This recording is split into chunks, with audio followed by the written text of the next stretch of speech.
If your headliner is falling down and sagging on a 25-year-old vehicle and it looks really bad and you've been tired of it for 10 years, this is the video for you. I know this is not a car channel at all, but I do happen to own a very beautiful 1995 F-150 that is the lowest trim level, but I still like it. But I do car stuff because I own a truck.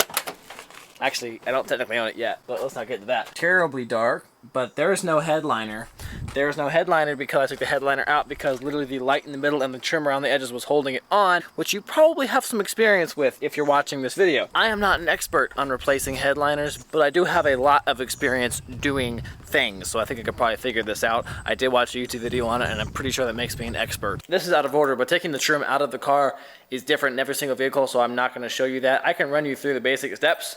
It's not much important that you take out A pillar, B pillar, whatever light fixtures you have, whatever air conditioning consoles you have, all your visors that go in the front, all that stuff. Well, all those stuff's out, and generally the headliner will just fall out unless it's very new and it's magnetic. That is what the cardboard looks like that is for my headliner. It is literally just cardboard with some sort of foam in between. It's very, very junky, but this is a 95 F-150 of the lowest trim level. This is a very basic shaped headliner. Some of them have more curves, but this material is actually pretty stretchy, and the Super 77, 3M Super 77 is very, very, very sticky stuff, so it'll go around contours and curves and stuff. So this is a basic version of more complicated headliners. I'm sure you can do it. I'm positive. I have faith in you.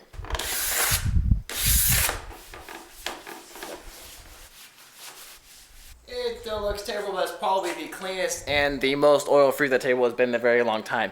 Now, most important thing here, I have no idea what the most important thing is. I don't like how they package this piece. Not very nice headliner, but it is headliner, and it's going to be glued on.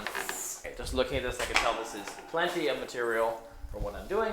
Another thing I forgot. So when I took this off, it peeled off actually very cleanly, and the foam came with it for the most part. Normally, the foam is not going to come off. All you're going to get is this fabric layer, and the foam is going to stick to this, and the best way to take it off is just a wire brush and just scrape it all off, or even a bristle brush, just a nylon one would do it too. If you're very, very, very careful, you can use some sort of brush on a drill, or I would never do with a nail grinder. Maybe a drill with a nylon brush could be gentle enough to take off that foam much faster than just hand brushing it, but maybe you should just be careful and take your time and do it by hand. Just start, I think, and see what happens. Okay, I just turned the fan off, so presently you should have good audio, but you probably don't right now. Anyway, obviously I have no idea what I'm doing, but if it turns out to be a good product in the end, it's worth it, right? 6 inches of slack in the back, 3 or 4 inches inside, there. Pretty straightforward. This is the front, that's the back. We'll start right about the middle. We don't want that stuff exposed, so all foam's gonna be stuck down. Pretty square too, because you want those lines to be running kind of straight. This 3M Super 77 is a dermal toxin, which means it's toxic if you touch it. Don't try it, probably bad for you. I do not have gloves. Don't not wear gloves. Wear gloves if you're doing this, okay? Just be smart, not like me. You definitely want to protect surfaces if you care about them at all, but this is a work surface and it came off really easily. So here's what we're gonna do. About 4-inch strips. There we go. Doing a little bit wider than 4 inches.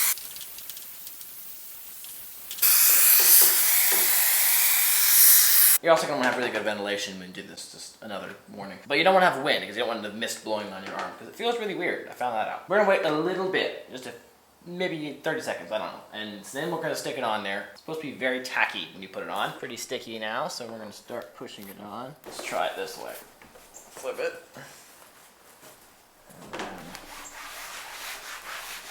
work on it. Going out from the middle. That seems important. I can't really tell where it is, so I'm just kind of doing the whole thing. Now we can peel it back until it gets sticky. Wow, this old stuff is pretty sticky too. That's not where we ended, was it? Let's pull it off so it gets really sticky. There. Now, same way. Okay, for the next turn, I'm gonna be putting on a mask just so I don't, because I'm smelling the fumes, I don't like that. So when I'm spraying it, I'm gonna put on the mask. Just another layer of protection. Flipping the whole thing back worked pretty well, and it's also doubled up here, so I'm not touching that outer edge, the true outer edge. I'm gonna start rubbing it.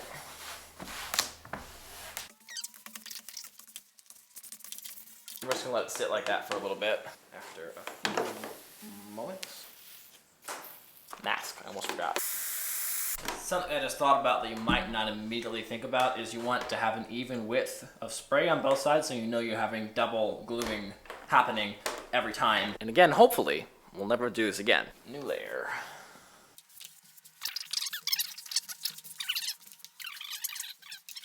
And we're gonna do this in one strip. Okay, I'm gonna press this on there and then we're gonna do the same thing on the other side. I don't think I need to film both sides.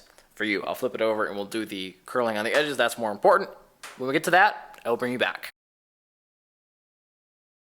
Now we come to the fun part. I kind of need to clean the table before I flip this over. Again. Should be. Something I forgot to tell you is I had splits in mine, so I taped it up so I wouldn't open the splits.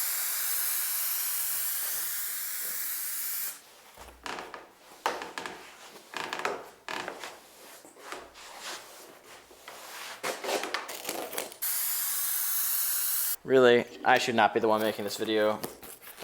My cousin Cole, who's actually a mechanic, he recommended doing this with the Super 77. Well, I was going to do it anyway, but he recommended the glue.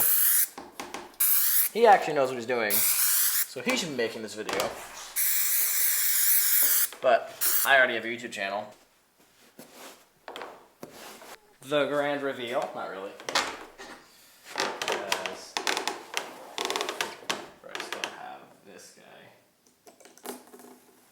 This is the super tricky, complicated part.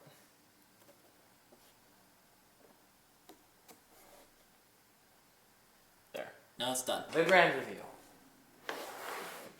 That looks pretty stinking good. That looks incredible. Probably difficult to tell on camera, but it looks actually much better than I thought it was going to at first. This was actually super easy. It was not that difficult to do. Just, be careful, make sure you have plenty of glue. When you're rolling it back, make sure you roll it back really tight so you're onto the really solid glue and it's just the overspray. That's the most important thing. Make sure you give it good pressure when you glue it back, let it sit a little bit. But with this glue, in this temperature, and this humidity, in this building right now, with this headliner, this worked really, really well.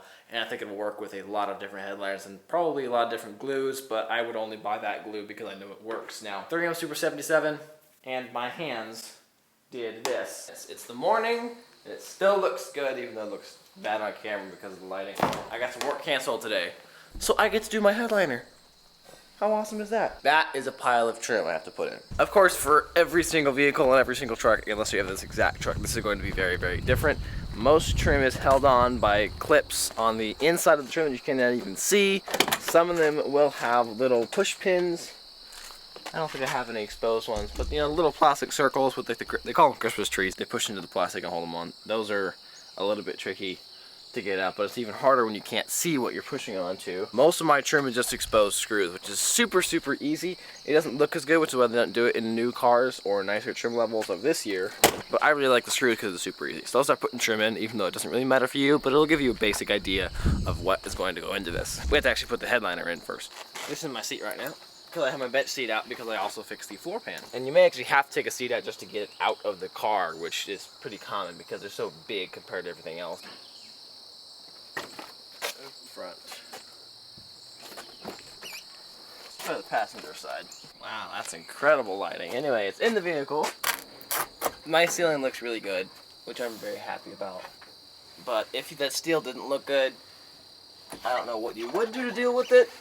But you'd obviously want to deal with it before you put your headliner back. There it looks like. And we're going to attempt to hold this up with the light, which is probably really stupid. Let's grab some more trim and start figuring things out a bit. It's got a little clip there. Okay, that lines up. Oh yeah, looks tight.